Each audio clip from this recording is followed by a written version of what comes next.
welcome to episode number 37 of the Nintendo Jump Podcast. We are a weekly discussion podcast created for Nintendo gamers by Nintendo gamers. My name is Daryl. It is the week of March 4th, and you guys are sitting in different positions today. Sergio, you're on my left. How you doing, buddy? Hey, man, I'm doing great. You know, I'm still super excited for Pokemon. I feel like that's going to be a problem. Just waiting for a game that is forever away. So what if it comes out after Animal Crossing, though? I don't want to think about that. That's gonna be very difficult. So I no, please don't do that. And on the other side of the table, to my digital right this week, is Kevin. How you doing, buddy? What's good, y'all? I am doing excellent. I got my kombucha to my right, about a foot away. I got the ginger turmeric. You know, I'm ready. Ready, Eddie. Ed, and Eddie, like that show on Cartoon Network. Blah. Good to go. I have my tea together as well. So sick. There we go.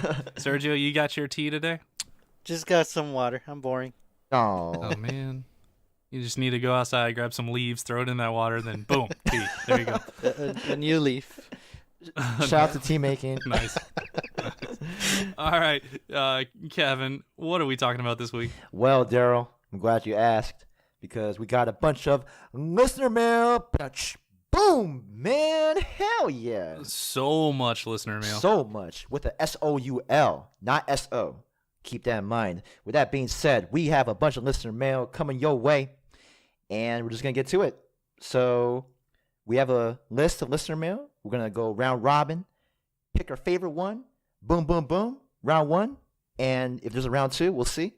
Sergio? There will probably be a round two. Probably. Hey, for the record, if we don't get to your listener mail, we will later on. We've got so many. So, yeah. We do, yeah. Sergio, hit it. Awesome. So, I really like this question. This one is by Darkus. Mm. You wake up tomorrow and your update is complete. Your life now has a new camera angle. What is it and why? Ooh. So, for me, pretty easy. I'm going with top view. So I work for a small architectural firm. And, you know, the floor plan is kind of the who's who of plans. So top view would be great. And then my life would feel like a Zelda or like a classic Pokemon game. Top view, you know, classic stuff. I like that. Nice. Keeping it classic, keeping it real. I think I'm gonna go with just the standard third person. Like, give me the Splatoon camera angle so I can actually see more of what's happening around me. That'd be kind of neat. Nice. You know what? I'm gonna go with a 2D view. It's just gonna be all 2D. You know, just like a platformer. You know, and I'm gonna walk outside. I'm gonna see hills with no eyes and a happy sun, and just waltz around like it ain't no tomorrow, and just breathe the fresh air in 2D. And just be able to walk left and right. Keep it very simple. It sounds kind of weird, but that's what I'm feeling when I wake up tomorrow. Yeah. 2D, like Super Mario Bros. 3. Oh, yeah. Nailed it. All right. I guess I'm going to jump in on it then. From Llama Libre. Have you ever received a piece of gaming advice that radically changed how you played games moving forward? Wow. So I think with mine probably specifically with like fighting games or any kind of competitive game, I think the piece of advice that I got that has applied more to me than pretty much any other is to watch your opponent rather than yourself and react to what they're doing rather than just staring at your character and all the cool things you're making them do. If you focus more on your opponent, it drastically changes how you play the games. And I remember I got that piece of advice back when I was kind of early on in playing Melee, and it's completely shaped how I play today. Nice.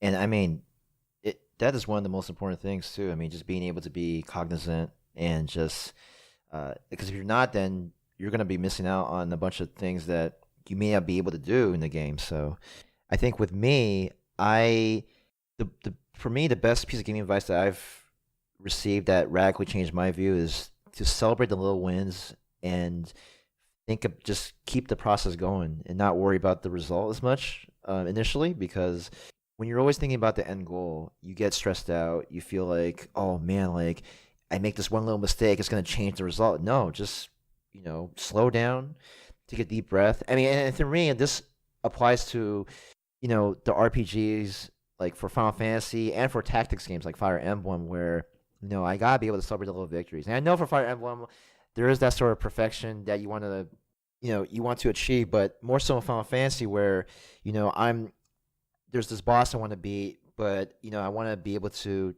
enjoy the process, take those little steps, get the right items, get the right setup, so that when I'm gonna fight that boss, I'm ready to go. And this piece of advice was taught to me, towards my middle school days, when I was really into RPGs, and I had a couple friends who we were talking about like Final Fantasy and stuff like that, and it was just never about the end goal, because we never worry about like what's gonna happen at the very end. We were just worried about, okay, well, how we're gonna fight that boss, how we're gonna fight Ultimate Weapon from Final Fantasy VII, or just those, especially with those side quests where there's bosses that you don't have to fight, but you want to anyway, but you want to be able to make sure that you're equipped and prepared to go. So I think that's definitely something that I've taken to heart. So Nice.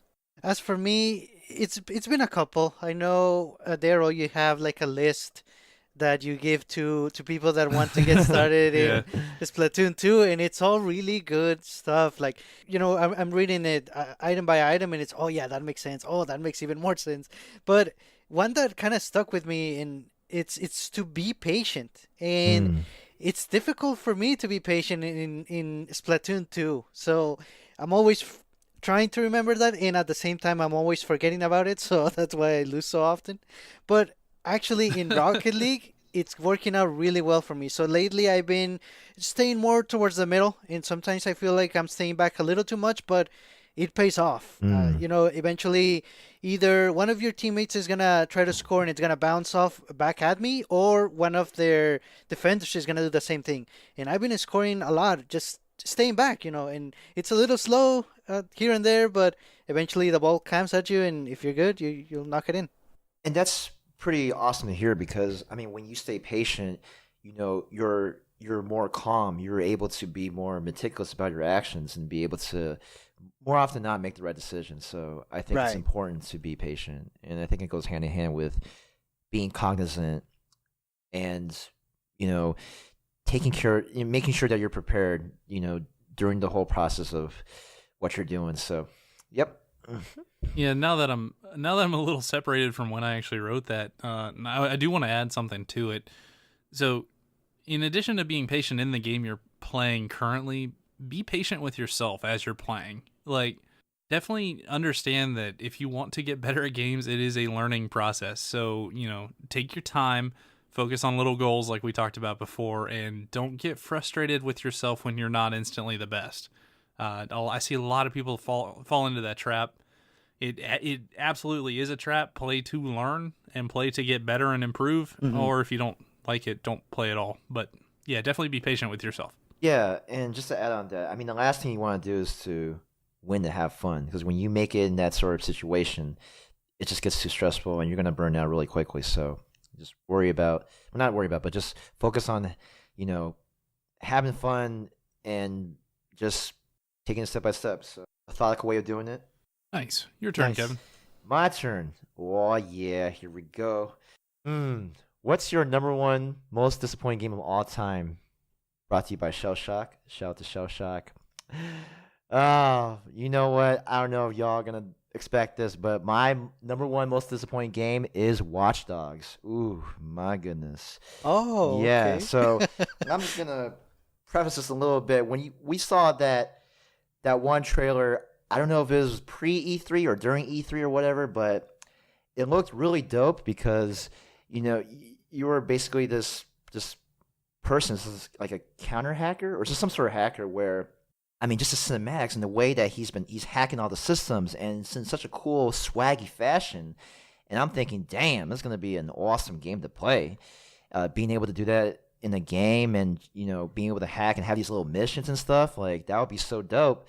But then when the game came out, and well, obviously with this sort of game, it has to come with a really good story, right? But the story And it does. it Yes. does, but poorly executed. And it was just, when I'm going through the story, it's like you're this main character. I think his name is Aiden. I don't even remember. Sorry, but Aiden Pierce. Aiden Pierce. Wow, there you go. You Oh, know, wow. I kind of wish I didn't remember. I'm just kidding. No, thank you for that. But you know, I went through the game like in the beginning, and I showed up to my sister's house, and then there's something wrong. Like she's like, you know, very scared or something, and like it's her son's birthday party or whatever, and then she gets a nasty call, and just to let you know, like I'm trying to remember the story. I remember that Aiden was like, "Oh, my sister got a call. Oh, it must be trouble." And like it's just something so obvious, or something. It's just something so obvious to me that he has to explain it in like his Right. his narrative, like in narrative, that I'm just like, what are you doing? Like Ubisoft, like don't tell me what's going on. You can just like tell it as a story. You don't have to be like explicitly obvious. And I'm like, okay, I guess we have to figure out who's hacking my sister. All right, because she got a nasty phone call from somebody. And so you go around and you do these sort of hacky missions. I mean, it's cool, like, and you know, but it gets old so fast. Like an hour, I'm like bored as heck. Yeah, I think the general consensus is it was kind of a mess Yeah. for a first release. Like it, and I mean, this isn't the first time Ubisoft has done that. Like No. the first Assassin's Creed was kind of a mess as well. And that, I mean, yeah, a lot of people were looking forward to it, and I think a lot of people kind of came out with the same sentiment you did. Yeah, but the thing about Assassin's Creed though, it had some history that was actually like, wow, like I'm actually curious about this. Like with Watch Dogs, I was never curious about the story.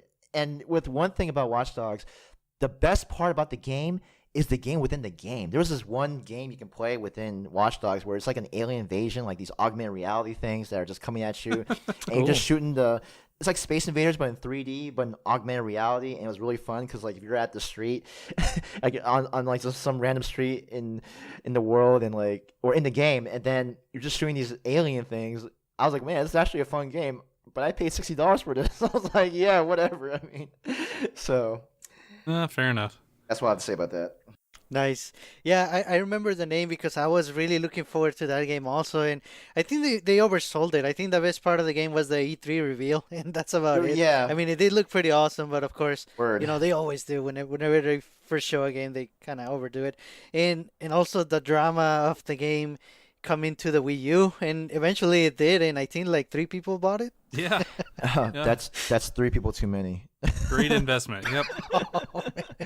I apologize. Actually, I don't. I do not. Like this game was just terrible. Like it was worse than Final Fantasy 15. At least Final Fantasy 15, it had like some sort of camaraderie with the guys. But in this game, it's just like and you know the thing is, and I know I'm ranting, but sorry, but the main character is boring as hell. Like he just had no personality. That's it. Hey, what do you have against Aiden Pierce?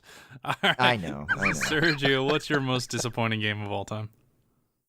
Okay, honestly, if I have to answer with the most disappointing, it's gonna be Danganronpa B3, but I cannot tell you why because it will be a huge spoiler. Mm. So I'm gonna go with one on the Nintendo system, and no, it's not Skyward Sword. I was close. I Oh. did think about it, and it's up there. And it's also Phoenix Wright, Spirit of Justice. It's also up there. That's the newest Phoenix Wright. Not What? Definitely not my cup of tea. Oh wow.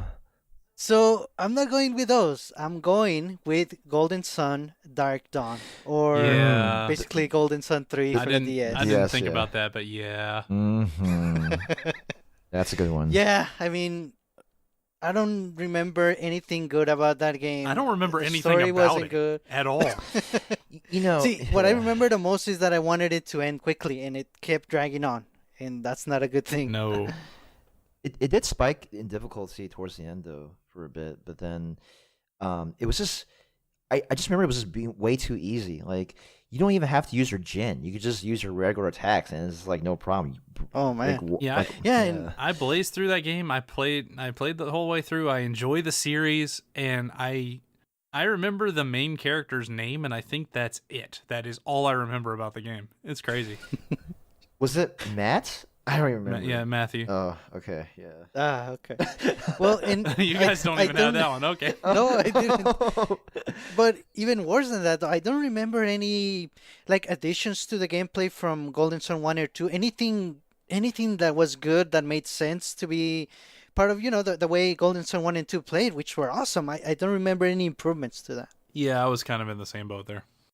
All right. So yeah, that's mine. So mine, I'm going to kind of pull a Sergio here. I had a 3-way tie. And I couldn't determine which was more disappointing to me. So I'm just going to go almost in order. First one, Mega Man X3. So the problem with this game, it's still a fun game. I think it's the worst of the first 4 X games. That's a weird line to draw, but whatever. So the problem with this game was I didn't get it originally, and I always wanted it. So I chased it for years, and I finally I wasn't ever able to pay up for it or play it on the Super Nintendo. I finally got it as part of the GameCube collection, and then I played through it, and I was like, eh. And for a game with all that build up, yeah, that's definitely on my list. Still a good game, but not at all what I was looking forward to, which thankfully I got with Mega Man X4. I really like that game, as I've said before. Number 2 is Fire Emblem: The Sacred Stones. So again, if it's a disappointing game, it has to be a game in a series I really like. So at this point, the series was only 2 games long for me. Right. But the problem is Fire Emblem is still one of my very, very favorite games. The first one on Game Boy Advance. And then this one, the second one, as it were, came out, had what I considered to be a worse story, worse maps, easier grinding, which made the strategy a little bit worse, and just forgettable characters. Like, again, I can't name too many characters in that game at all, where I actually can from Fire Emblem. So got it, played through it, sold it, and just kind of, that was kind of a miss for me.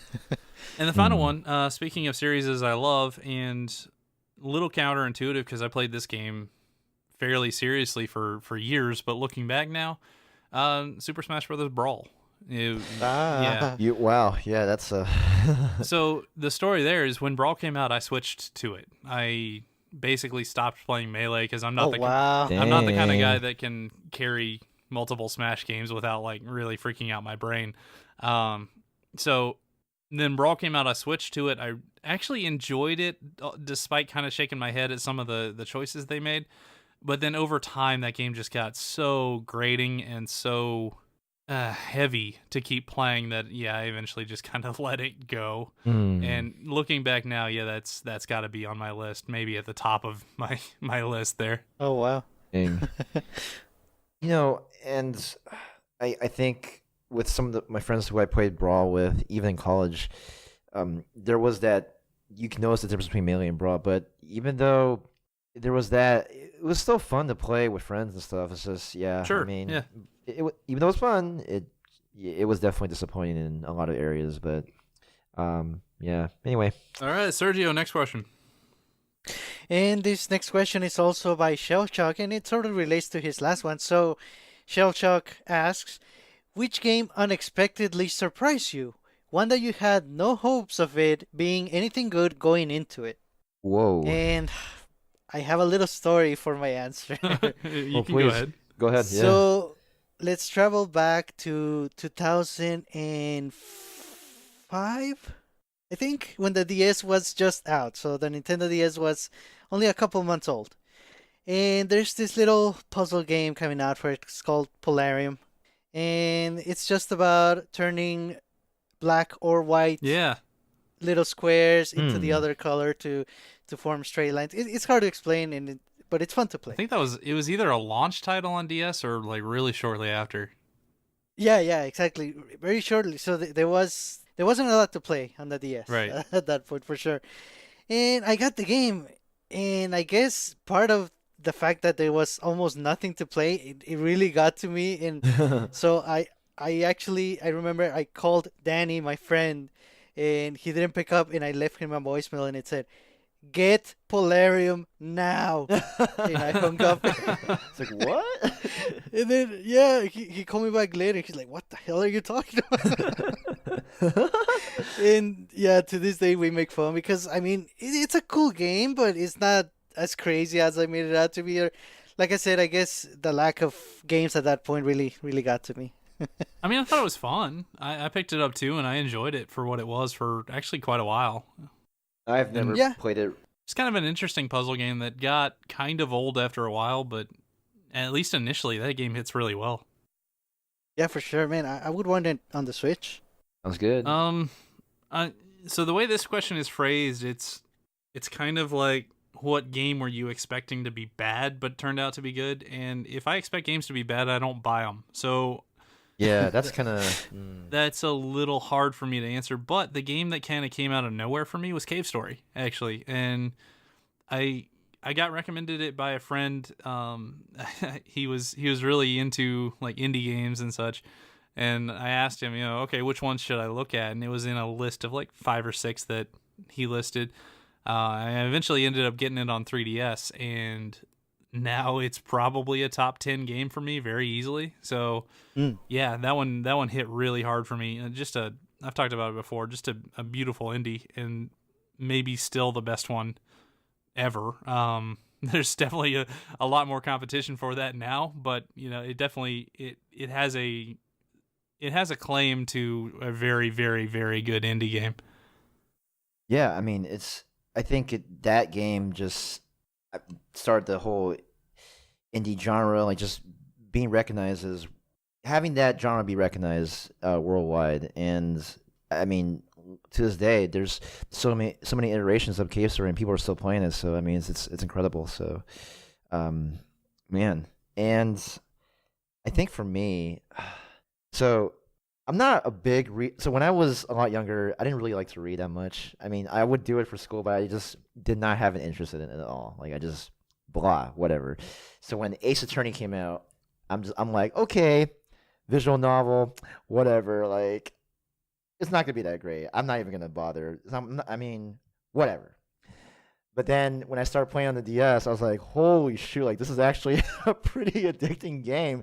Like I would never have thought of getting into the whole lawyer thing with the defense attorney and the prosecution and the drama, and the music just got to me. Like I'm just like I'm like a jitterbug. I don't even know if that's the right phrase for it, but I was just like, I felt like, man, I'm like a dance, and like just in my mind, I want to be able to solve this case. I want to be able to defend for that, the innocence, and just, man, from then on, reading was a lot more pleasant.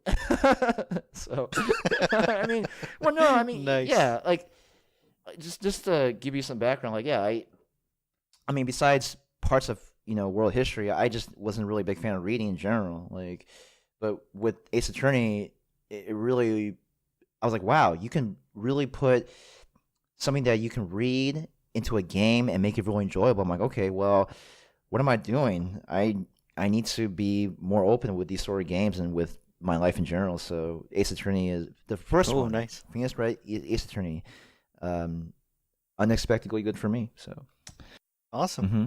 All right, my turn for a question, I think. I'm going to go with Shy Guy's question. Do you think in this age it's typically inexcusable for multiplayer games to not have online multiplayer? Ouch. I'm going to go with no.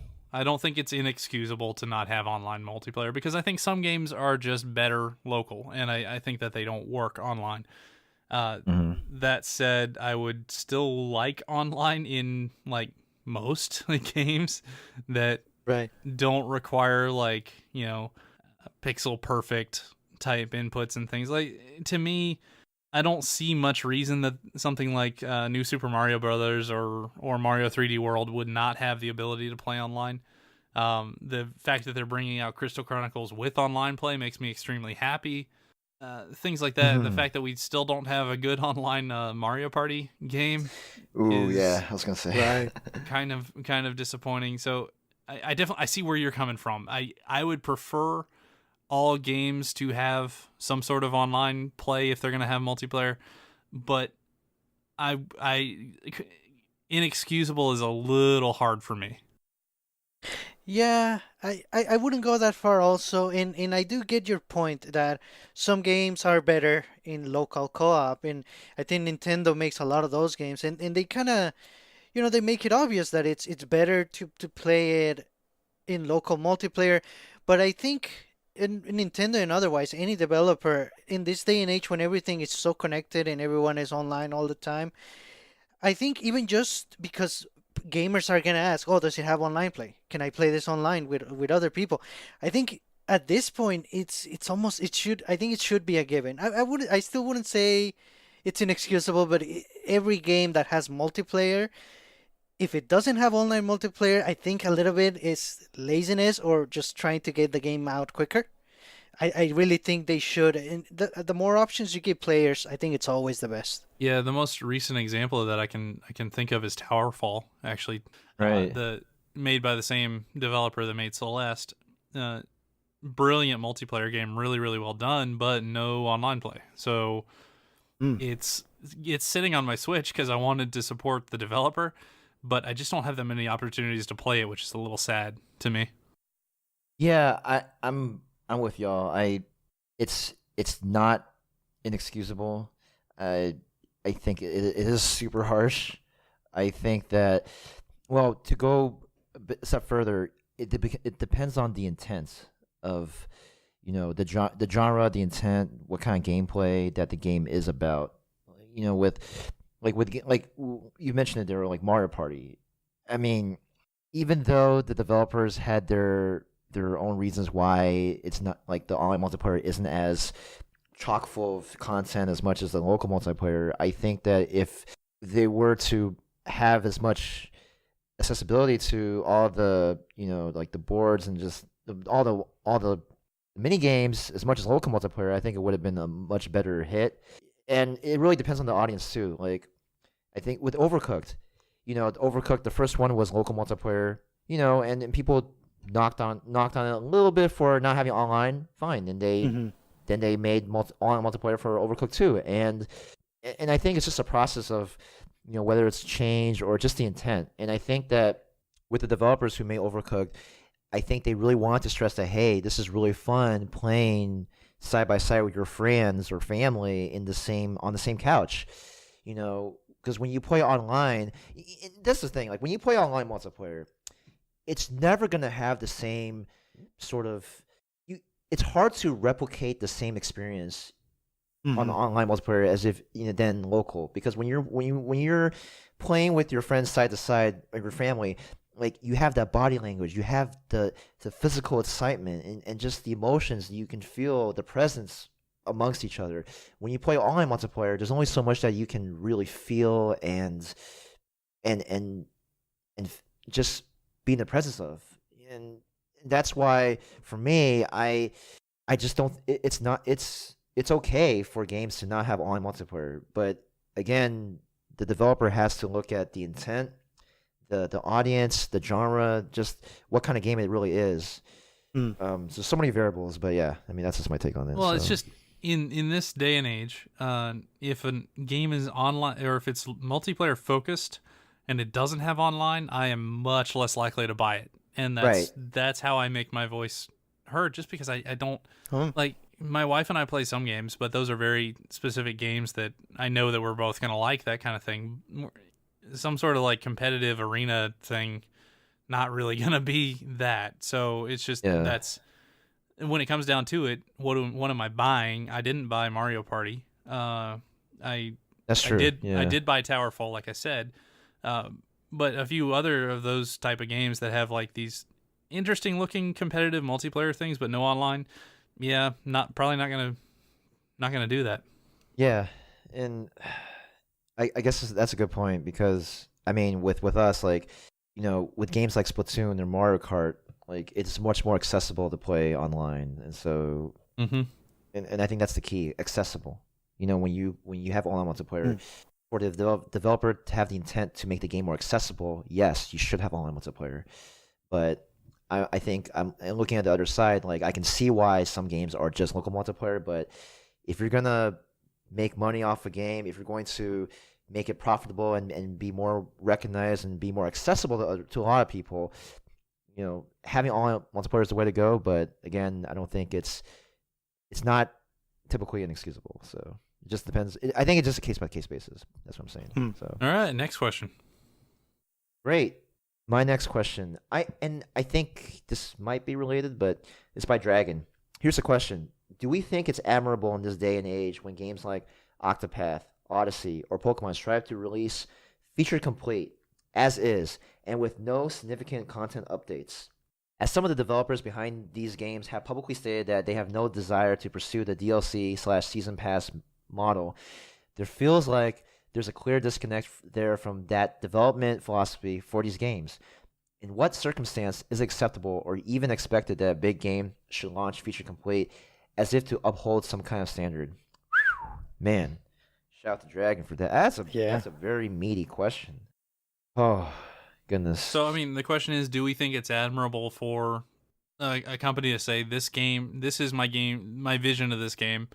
I don't really feel the need to add 2 more explorers to Octopath, and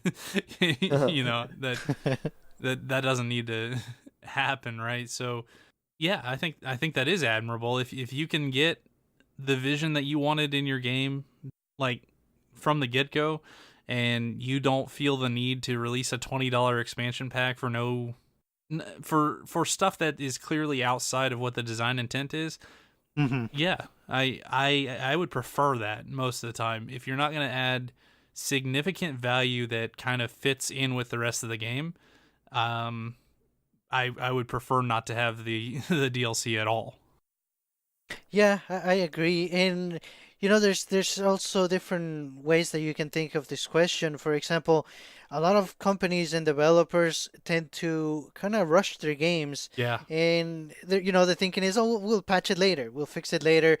There's some games that have had endings added to them or completely revised based on the couple of first players and what they think. So I think I do agree that it should be admirable that a game comes out and it is what it is. You're getting it. A lot of games like these also don't get like a Game of the Year edition because they just don't have DLC. And I do think it's admirable. And I kind of blame myself for not.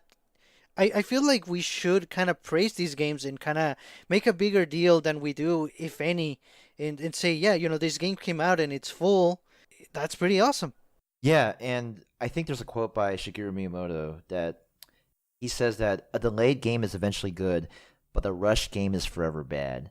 And when you're making a game and you rush it, a good example is Sonic the Hedgehog on the Xbox 360. Ooh. I mean, I'm going to bring that up right now because that game should not have released during Christmas or whenever it came out. It should have been just delayed, maybe for another 6 months or a year, and just be able to a couple of decades. Just shout out to time. But I think that, and this is important because when you're making a game, like just like anything in life, you want to have a good first impression. That first impression is super important. Mm-hmm. Like I remember games back on the NES or Super NES where like it just worked out the box. There's no like day 0, day 1 update or whatever. Like it's done.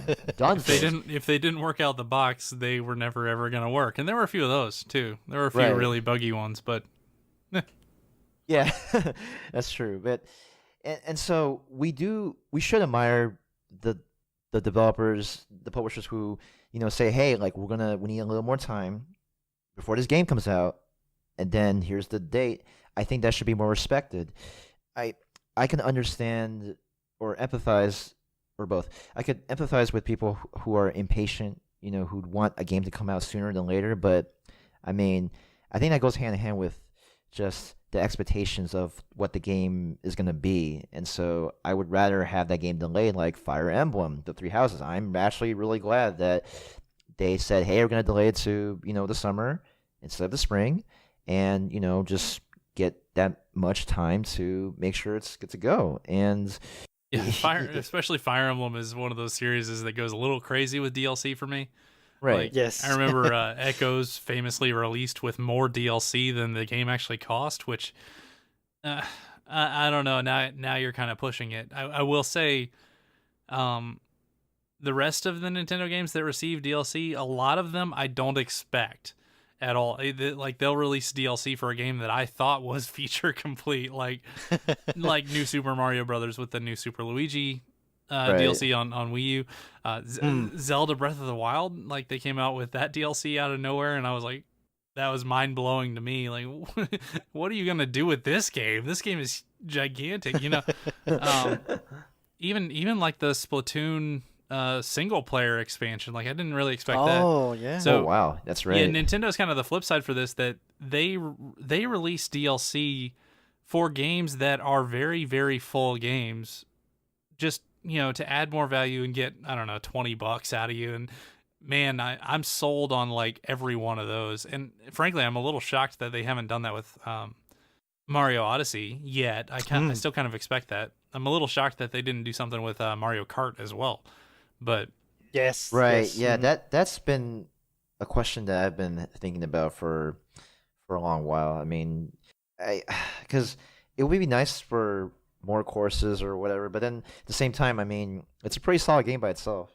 And I think we can all agree that Nintendo's games, like the DLC is just very, very well done. Like if it's a DLC, it's going to be legit. well, again, it fits in with the game. It's relatively cheap.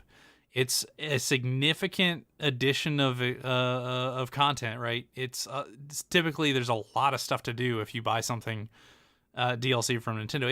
It hits all the right boxes to me. Like if you're gonna do DLC, don't do it the nickel and dime. Like don't do it the Fire Emblem method of here's, you know, throw us a couple bucks for 3 maps and things like that. Like give me something fairly substantial and that doesn't feel just like a side mission, you know? Mm-hmm. Yeah.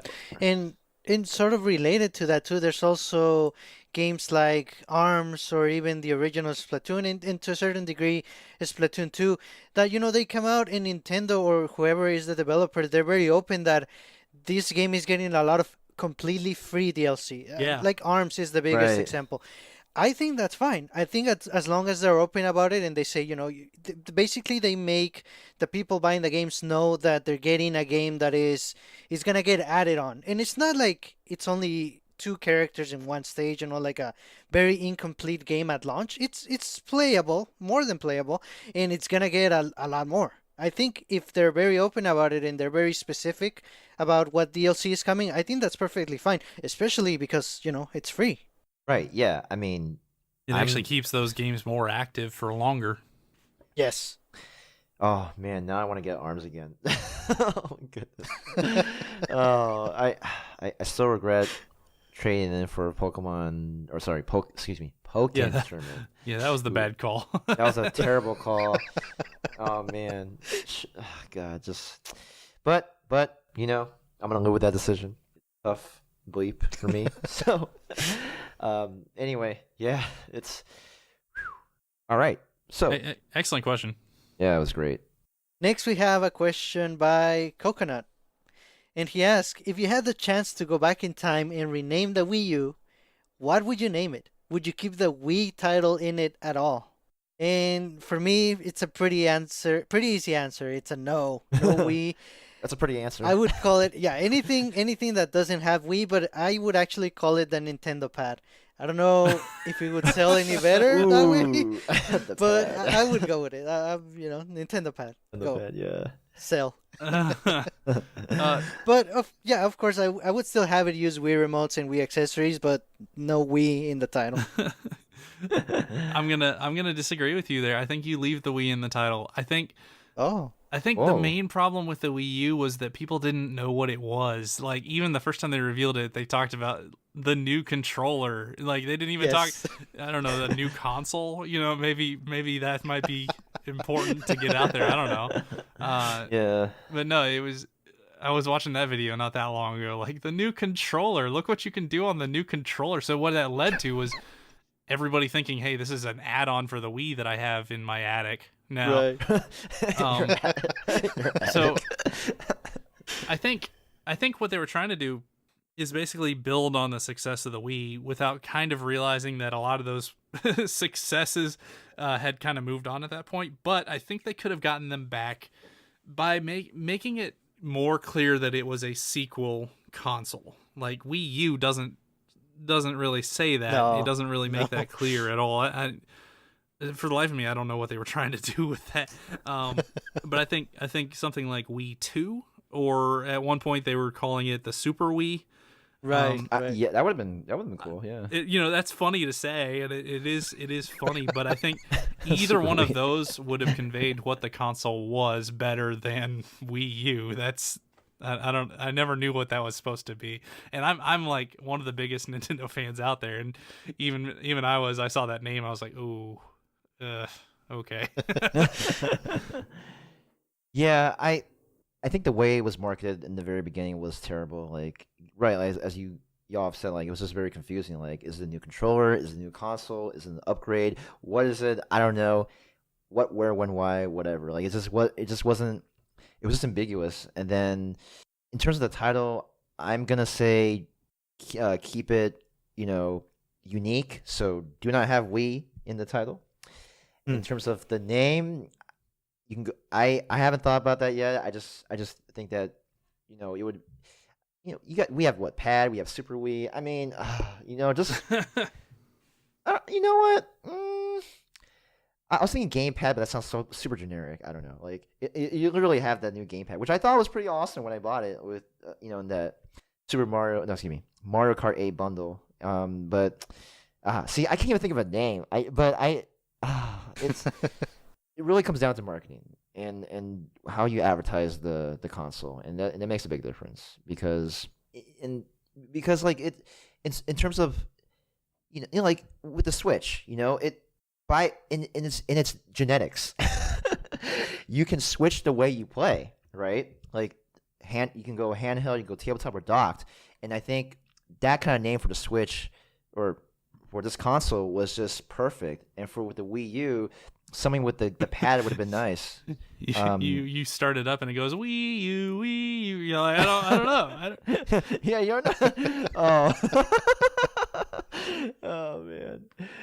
Anyway, yeah, I would change the name.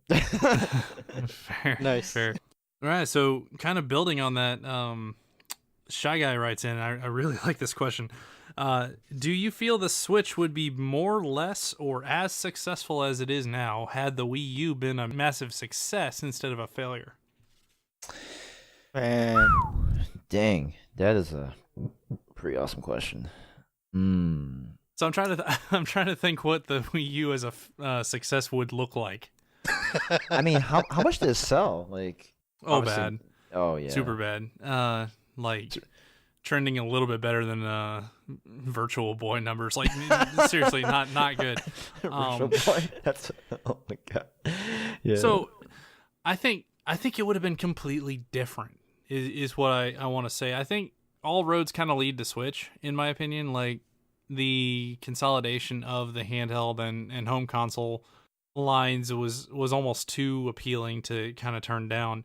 But you got to think, if the Wii U had been a massive success, they wouldn't have killed it after 3-4 years for a whole new console, right? So we would still be playing Wii U.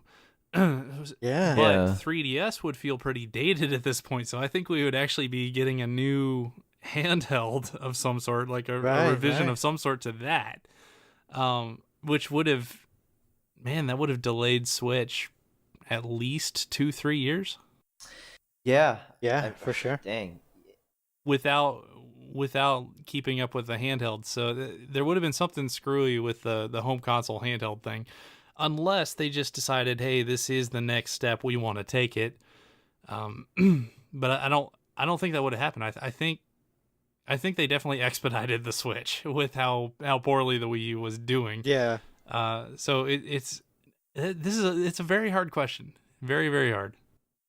Yeah, I think if say the Wii U were able to, instead of 480p, it would output 720p, and it would just and there would be a lot more, like indie games would be more encouraged to be on the system, and it would just be more accessible for not just casual gamers, but for more hardcore gamers who want to play Call of Duty on Wii U, which I might have if that were the case. There was one. Well, it was super good too. No. so I mean, how many people play that? Is like more than the fingers I have on my hands. Sorry. Probably not. No. I'm joking. I'm not joking, but I I would have to agree. Like the Switch would have came out a lot later, and maybe in I don't know 2020, 2021, and yeah, we would still be playing on the Wii U. I would have still liked to play on the Virtual Console, which would have been cool to play all the old games, and I would think that because the Switch would come out later, the graphical outputs would have been a lot like higher, like like true 1080p or even 1440p, which would be super nice. On handheld, goodness gracious, that'd be so amazing. I mean, that'd be like the next Switch if you can have like, just like a faster processor with like better graphics. But yeah, the Switch would definitely have come out much later if the Wii U had been a massive success. But we're kind of dancing around it, though. I mean, the question is, would it have made this big of a splash if the previous console had been notably good? Okay, I'll tell you right now, I think it would be less successful. Just because, like, when you have the Wii U that didn't do as well, and you have a comeback system like the Switch, I feel like a lot of people are willing to give Nintendo a second chance because they have been successful in the past. It's like, okay, well, you done screwed up, but here's a second chance. Let's see what you got. And when they released the system in 2017, and given just the marketing behind it in 2016, I mean, the writing was on the wall. It was just, okay, this is going to be successful. It's going to be revolutionary, and the way you're able to play is just truly phenomenal. So that's my answer. It would be less successful if the Wii U had been a massive success instead of a failure. Nice. And when I was looking at this question, I guess I don't know why I didn't think of just delaying the Switch because I think it makes sense that if the Wii U was successful, the Switch wouldn't be. Maybe it would be barely coming out like now. We might have just heard about it. It's kind of exciting. Yeah. Right, yeah. So I think if, let's just say the Switch had to come out at the same time it did, even though the Wii U had been a success, then I definitely think it would have been less successful. And I think the biggest part would be because a good amount of games that came out on the Switch are pretty much... it was very obvious that they probably meant them for the Wii U and they just, held them back a little bit and put them out on the Switch. I'm thinking games like ARMS and definitely Splatoon 2. That was probably in the works for the Wii U. Right. So without those games and also a brand new Zelda game at launch, I know it's on both, but most of us think of it as a Switch game. And if the Switch had come out like that, I think the Zelda Breath of the Wild would be on the Wii U and the Switch wouldn't have a Zelda game. So based on just a bunch of those great games, I think, the Switch wouldn't be as successful. I'm going to very tentatively say it would be equal to what it is now because I believe in the concept a lot. Like, I think you can still sell, regardless of how the Wii U did, I think you can still sell the, hey, you can take this anywhere. Yeah. The thing that makes me a little hesitant about that is I don't know that Nintendo would have learned what the failures of the Wii U were, which were primarily not launching with any real appealing games, or keeping a very tight release schedule for the first year or so, which I think they did an extremely good job with the Switch, and I'm not sure that they would have. So that's the one area that I'm kind of hedging on, but I do believe that the concept itself is extremely strong regardless of what came before it. So I'm going to go with a tentative as successful. I certainly don't think it's more successful, and that's one of the options, and I can't see that. No way. Particularly considering that most of the games on Switch are some sort of direct upgrade or side grade from Wii U games. All right, Kevin, your choice. All right, here we go. By the shocks of show, what if your life was like an RPG and you were the main character, party leader? Oh man, I'm getting a little too excited. No, but if if my life was like an RPG, it would be a cross between Zidane Tribal from Final Fantasy IX and one of my favorite characters of all time, Lupin the Third from Lupin the Third, a very awesome vintage anime back from the 70s, I think. Yeah, so I would be this, this thief, this gentleman thief who goes on an adventure, would have like my Ocean's 11 typecast crew.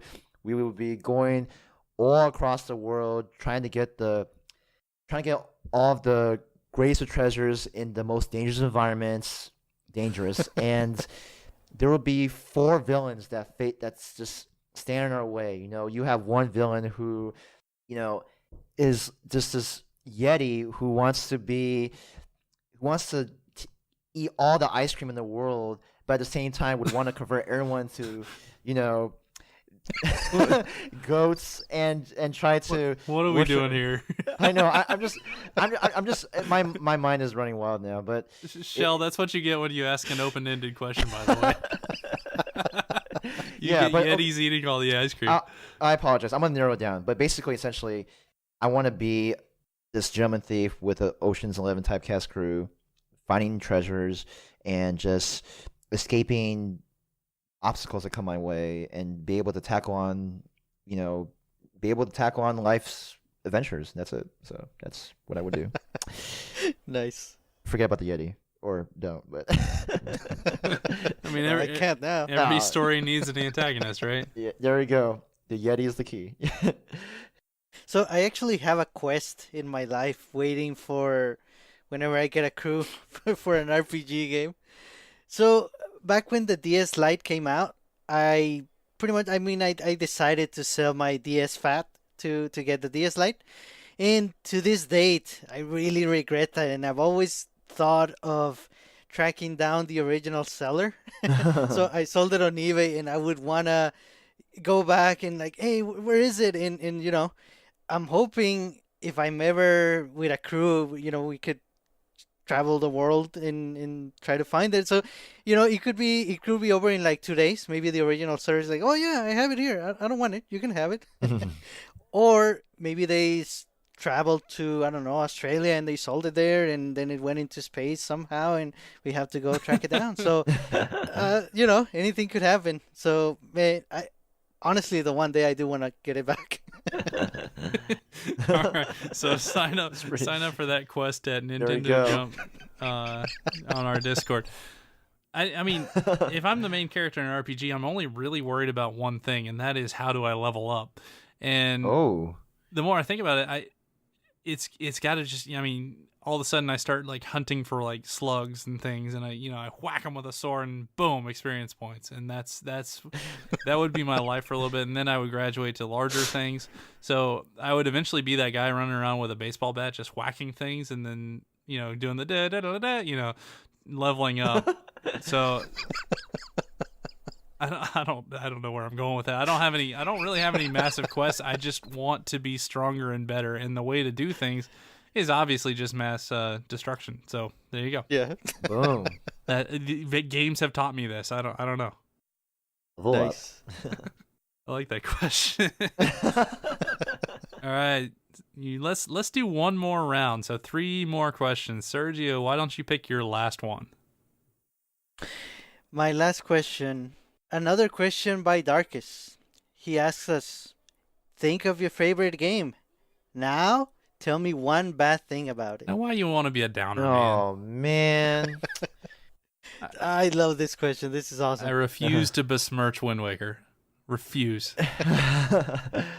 Ooh. I guess, and that's part of it. Like, I'm thinking, what's my favorite game? I cannot pick. I know what I consider the best game to be, which is The Legend of Zelda Ocarina of Time. And I guess I'm going to go with that. I don't know. I wouldn't say it's my favorite game, but anyway, I'm going with it. And it's going to be a bit of a cop-out, I know. I think the one bad thing about Ocarina of Time is that I cannot play it on the Switch. I wish I could. I really like the Switch, and what I consider to be the best game, having it on what could potentially be the best system ever. Yes, I would want that. Dang, favorite game. I mean, I'm with you. I can't think of my super favorite game right now. One of my favorite games that I really did enjoy was obviously F-Zero on the SNES. The one bad thing about it was that there was no two-player. It was just Yeah, single player, that's true. and Oh. you had to. I mean, if you want to, I guess pseudo two-player it, like you can compare time trials, like the time you get. Yeah, super fun. Okay, I did it. Now you try to do it faster. Everybody likes that, right? Oh man, yeah, everybody does. Yeah, what's yours, Daryl? My unequivocal number one favorite video game is The Legend of Zelda: The Wind Waker, and honestly, and this is even more of a cop out than Sergio's. Honestly, the worst part about that game is that there's not more of it. Ooh, More actual game, and I mean that because they actually cut stuff out of it to get it True. out. Okay, that's very true. Wow. Yeah. So the worst thing about it is that they cut things out of it, and that led to the Triforce hunt at the end, which is kind of a lot of people don't like it. I've never had a problem with that personally because I like exploring that world, but you know, there are a couple at least missing dungeons and things from that game that I wish were still there. So yeah, my answer stands. The worst thing about it is that it's not all there. You know, there was more. Man, I completely forgot about those. It would have made so much sense if they put it out on the remaster for the Wii U. Yeah, and the reason they didn't is because they had already used those dungeon concepts in other Zelda games. Oh. So they reused them in the future games. I'm not sure which ones or where or anything like that, but yeah, they took those concepts and put them somewhere else. To me, that wouldn't have mattered. I would have loved to see them in Wind Waker anyway, but Yeah, that's just me. For sure. nice. Super cop out. I love it. All good. All right. So there's a definitely a question that stands out to me, and this is kind of a multi-part question, so bear with it. What do you do? This is from Swaddle. So what do you do when you find yourself feeling inadequate with your gaming abilities?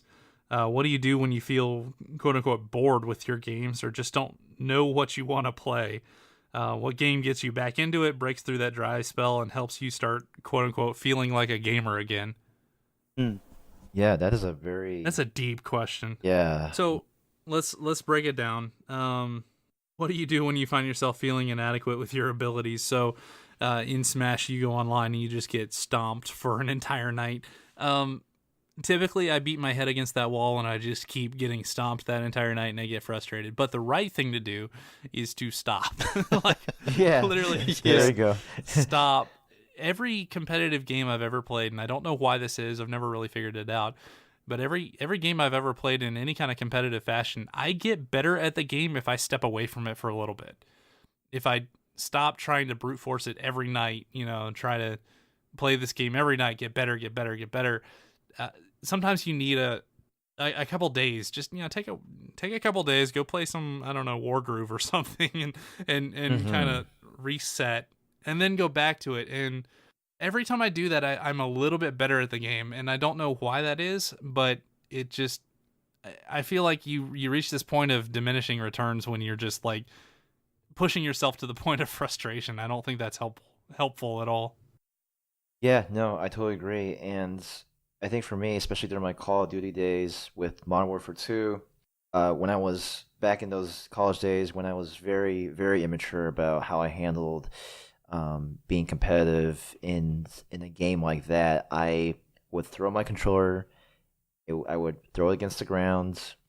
Don't do that. Don't do that. Please don't do that. I mean, and just remind you, this is like my past life. Like, and I'm totally ashamed, but I'm willing to admit it. Like, I did throw my controller.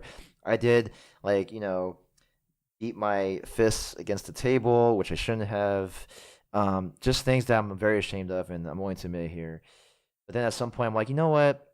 Even though my housemates make fun of me for that at the time, I just didn't like it, and I needed to change. So it was just a lot more patient. I mean, I still kind of yelled a little bit, but I mean, not do much harm. That's just part of it. That's part of it, yeah. But then, I mean, obviously nowadays, like right now, like, you know, it's all good. Like, I just know that that's just wasted energy. But back then, when I I didn't know any better. Because I was super competitive, that was just the outlet, and I just felt so inadequate. But then I realized, well, I just have to stop. And there were just days where I just took a break, and I came from a 0.3 KDR Modern Warfare 2, and I worked my way up to 0.97 with a lot of persistence.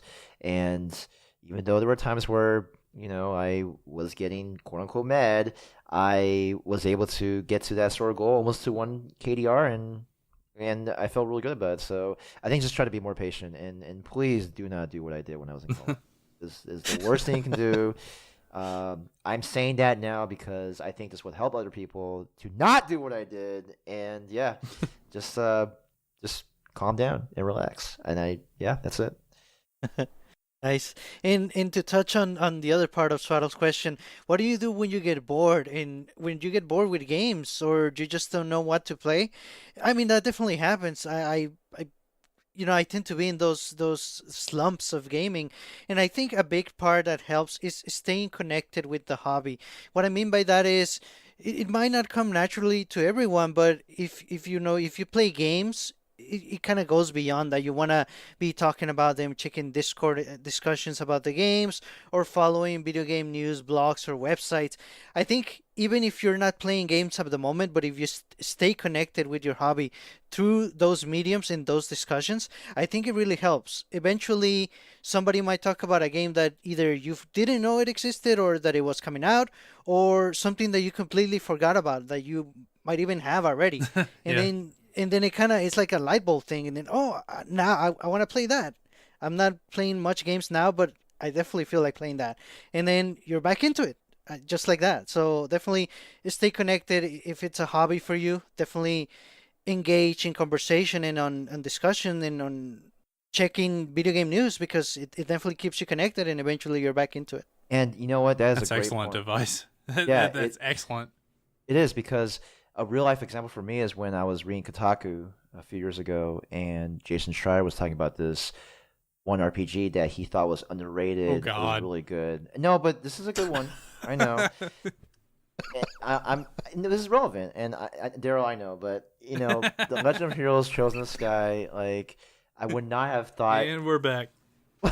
Well, it was a point in time where I just got very bored of JRPGs, and I just didn't know. Oh, okay. So I mean, in terms of my gaming life, it was a very dark time, and this revitalized my love for JRPGs. Really, I think that, I mean, with that game, there was just a plethora of charm, and these characters, they all had their own personalities, and the story, and even the music got very jazzy for me. I was like, damn, like now I'm feeling it, and it's just, and that just came from reading the gaming news, like from Kotaku. So that's what got me out of my boredom for games at the time, especially with JRPGs. So there you go.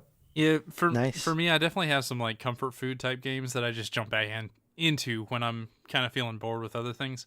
Uh, Specifically, when I got done finishing, or when I finished and almost like 100% it, I didn't get everything you can get, but I beat all the levels in Celeste, and I was done with that game, and I put it down. I was like, well, what the heck do I play now? Like what can possibly follow that? And for me, anytime I get into the kind of the slump of I don't really want to play anything, that's when I go back to the Smash games, or Splatoon, or Rocket League, or Tetris, the kind of the old hat.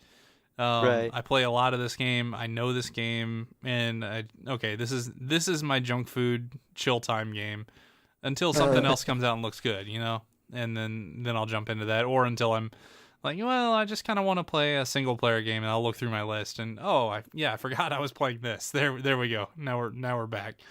But generally, I do need a reset every once in a while. Just play some Tetris. Yeah, and it's because we're only human. I mean, it's good to just step away for a little bit, and then after playing a game like Celeste, and boom, and then yeah, I mean, I guess for me, like there's just days where like I'm playing through an RPG, and I just like, oh my god, I need to just slow down. This is way too much sometimes, and I just step away and play a different genre of games, like Mario Kart or Splatoon, or even even going on my PC or Steam and play Monaco, which is a thief game. Really pretty good actually. Just different games, just or even not even playing games, just take a break and read more gaming news. Stay in the circle. All right, Kevin, last question. Let's see. What is on our list for that last question? All right. So, let's go with I am not Jesus or yeah. I think it's Jesus. Jesus, yeah. Although now I'll never be able to read that without thinking Jesus. I'm so sorry, dude. Yeah. It's all good. I don't know how that came about, but I want to know what you guys think about the next few years of the Switch's life. It's Helian, I promise. Shout out to pronunciations. Being that Sony and Microsoft want to release new hardware soon, will we get a mid-cycle upgrade or just an entirely different machine? We get lost in the dust, or will the indie game platform king keep us all hooked? Dang. Okay. So personally, I think that in the next few years, we will get an upgrade of the Switch, and with maybe either a smaller Switch or a bigger Switch. I would think a smaller one, a Switch Mini, if you will. So that would happen. I would think that would happen, and then like a Switch 2.0. So a Switch Mini and a Switch 2.0 with like slightly better graphics. Hopefully, the ability to output 1080p on the handheld, because right now it's 720p, right, for the handheld. Okay, so yeah. So that's what I would think would happen. And I mean, there's still gonna be a plethora of indie games that are just coming our way with the Switch. So I think we're gonna be good with that. Now, in ways where we compare with Sony and Microsoft, I mean, when you think about Sony and Microsoft, they're always competing with each other in terms of graphical output and just their own exclusives. And I feel like even if they release like new hardware, I mean, I don't know if they're gonna release their own version of the Switch. I doubt it. I think they're gonna keep doing what they're doing and maybe release hardware or just like consoles that will output 1440p or even UHD, which would be pretty awesome. But yeah, so I would say we'll get a mid-cycle upgrade, Switch 2.0, and a Switch Mini. Nice. I think I'm on the unpopular opinion, and I don't want any of that. I want the Switch to stay as is, and I think the fact that the Switch is killing it the way it is, and I think it's better for Nintendo if they just stick with that. Like if you think about it, even the color of the system hasn't really changed. What the ones that have is the Joy-Con, but it's the same black back, and the dock is the same for the most part, and I think that's nice. I think it's better if Nintendo focuses on software, on better online for sure. I would say that should be a priority, and on unique features like Labo. I mean, just yesterday they announced Labo VR, virtual reality for the Switch, which is crazy. And awesome.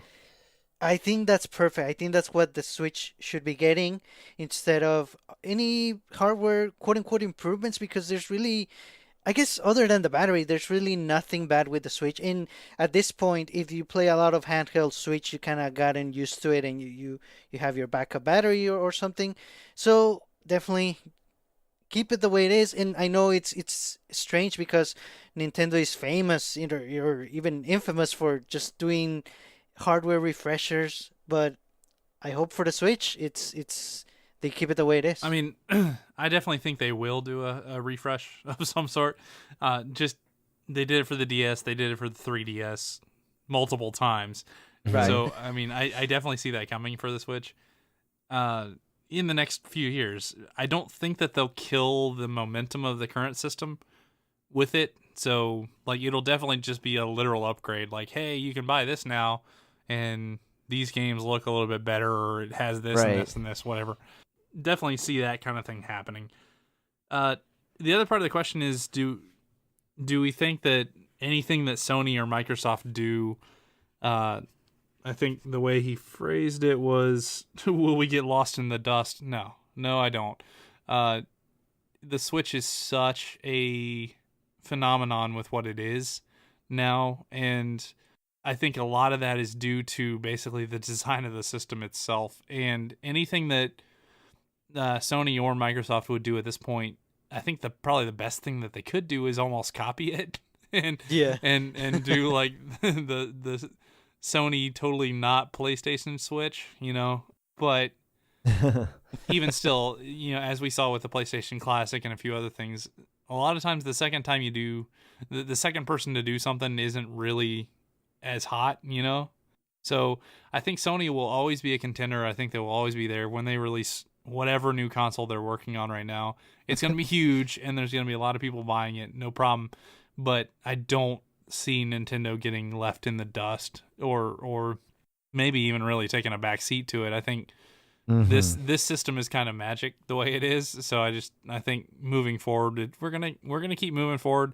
We'll probably get a hardware revision of some sort right around the time that these other consoles are coming out, Right. with a whole bunch of new games. I do think, I think Nintendo wants this console to last a long time. So I definitely don't see like a new, a Switch 2 or anything. I don't see a hard new console or anything like that coming out anytime soon. More so like small revisions here and there that run the same library. Yeah, and I mean, even if Sony and Microsoft come out with new hardware with the games, we're always going to ask, but it's on the Switch though. Yeah, and everybody's going to do that. Everyone's going to do that. I'm already doing it, and this is coming from someone who's played, some of the Sony consoles in the past, PS1, PS3, PS4. I mean, cannot deny the greatness of just what, well, greatness sounds arrogant. Excuse me, let me take it back.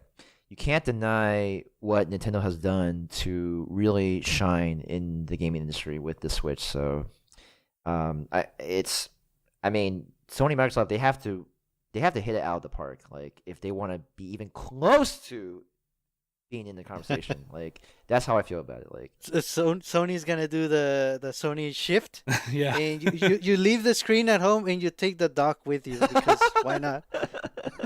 Well, yeah. It's different enough. There You you take go. the dock and then you can plug that into any TV and link to your home over the internet.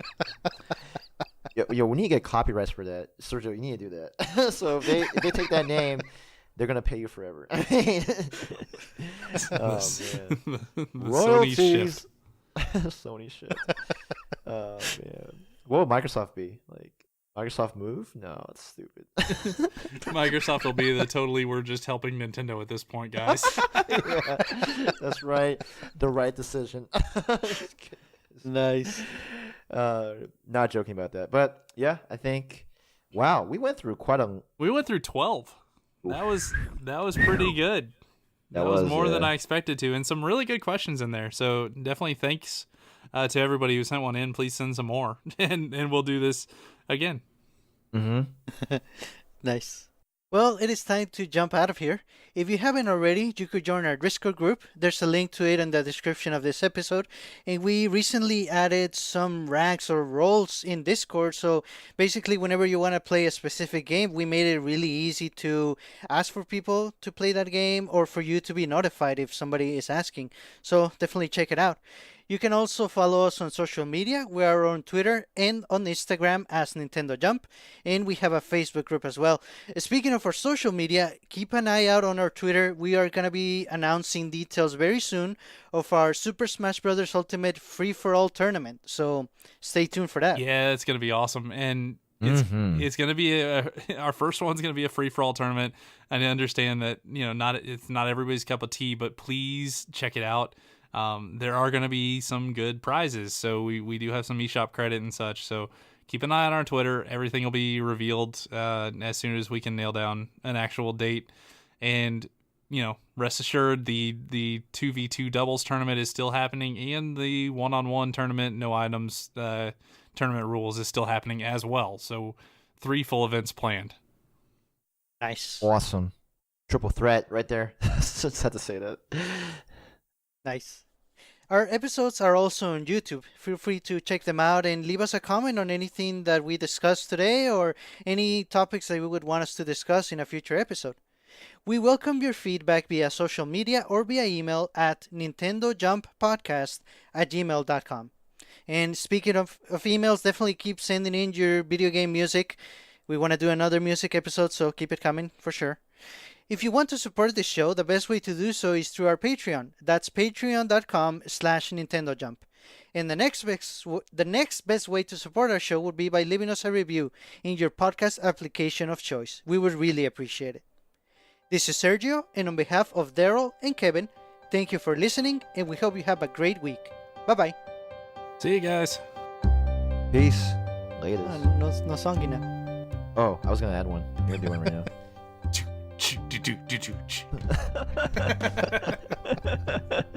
Oh man. Well, I was gonna do. Nah,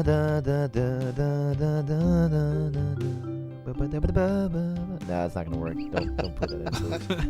Too late. It's already it. You know where that's from? F-Zero. Yes. No, Sure. it's from Mario Kart 8. Come on. Oh, the sequel. The only relevant game that has that song in it now. Oh, I'm sorry, okay. Smash Bros has it in it too. Oh, all right.